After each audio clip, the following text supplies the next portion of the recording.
उभे राहिलेले आहेत. त्यामुळे आमचा विजय निश्चित आहे. पुन्हा एकदा त्या सर्व तिन्ही उमेदवारांना शुभेच्छा देतो. थांबतो. जय जय महाराज.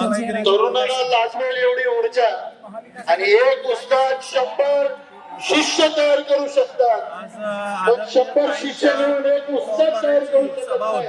महाराष्ट्राचे क्रांती राजे माननीय शरद पवार आणि कुठेतरी देशामध्ये लोकशाही जर वाचवायची असेल तर सुशिक्षित उमेदवार, भयमुक्त उमेदवार आपल्याला निवडून दिले पाहिजेत आणि यासाठी आज आम्ही त्यांच्याबरोबर उपस्थित आहोत. नुकतीच तुमच्याकडे प्रदेश उपाध्यक्ष पदाची जबाबदारी आलेली आहे.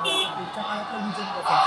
पुढच्या काळातलं विजन हेच आहे की देशाला चांगले तरुण अभ्यासू नेतृत्व दिलं गेलं पाहिजे, जे लोकांच्या प्रश्नांना घेऊन बिनधास्तपणे लढतील, कुठल्याही भीतीला बळी पडणार नाही.